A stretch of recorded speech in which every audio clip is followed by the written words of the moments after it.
Hello বন্ধুরা, অবশেষে আমার প্রিয় টিম এবং বাংলাদেশের সবার প্রিয় টিম বাংলাদেশ টিম হংকংয়ের সাথে ভালো এবং বিশাল ব্যবধানে জিতে গেল।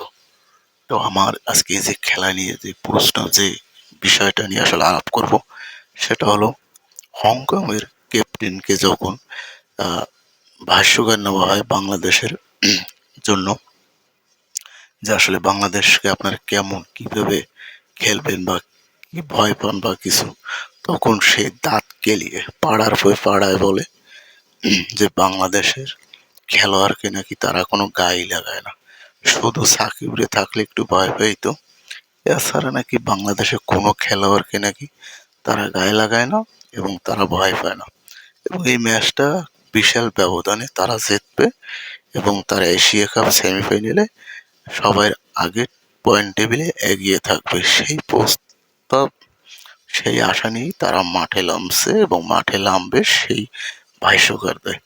এবং আমাদের দেশে ভাষ্যকাররা বলে যে মিল্টন দাস আছে, তৈতে আফ্রিদি আছে, আরো ভালো ভালো খেলোয়াড় আছে, এবং তখন সে তার উত্তরে সে বলে যে এদেরকে নাকি সে গুনায় ধরে না, এদেরকে নাকি তারা ভয় পায় না।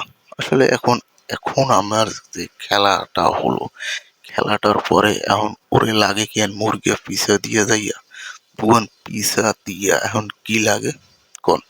তোরা, তোকে তো অল আউট করছে, তোরা মাত্র 3টে উইকেট হারাইছো, কোথাইতে কোথাইতে, তাও লাস্টের দিকে দিয়ে লিটন দা আউট হয়েছে।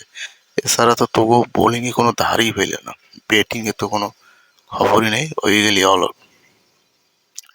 তো আমাদের বাংলাদেশ টিম নিয়ে এইভাবে কটূক্তি কথাবার্তা বা এই ধরনের কোনো খেলোয়াড়, আমি মনে করি ও বলদচোদা বোকাচোদা। নাইলে বাংলাদেশের টিমের সাথে তারা এশিয়া কাপে কয়েকবার সেমিফাইনাল গেছে, তাদের মতো দলের সাথে সামনে দাঁড়াইয়া বলে যে দলের সাথে নাকি তাদের আহ, কাউকে ভয় করে খেলার মতো নাকি বাংলাদেশে প্লেয়ার নেই। তোরা যেমন ঠকছো, কুত্তা ঠকা ঠকছো, এখন তোদের সামনে মাইক নিয়ে নিয়ে যাওয়া লাগে জুতা, যে তোরা কি তখন কি বলছ, তোরা কোন ঘোড়ার টিমটা, কোন ঘোড়ার আন্ডারা, যে মাঠে খেলছো, মাঠে কি খেলা দেখাইছো, কোনো খেলার ভিতরে পড়ছে? এটা কোনো খেলা? হ্যাঁ, এটা কোনো খেলা হইলো কদি? এখন বন্ধুরা, আসলে এখানে আমি আর কি বলবো, আসলে মুখ থেকে আসলে খারাপ কথা বের হয়ে আসবে, কিছু বলবো না। আমার বাংলাদেশ টিম নিয়ে যদি কেউ কোনো কুটাকুটি করে আমার মাথা ঠিক থাকে না, তো তাই আমি বেশি কথা বাড়াবো না। আমার কথা রাঙাই থাকলে মাফ করে দেবেন, এবং আমার ভিডিওগুলো ভালো লাগলে অবশ্যই একটা চ্যানেলটি সাবস্ক্রাইব করবেন। ধন্যবাদ, সবাই ভালো থাকবেন।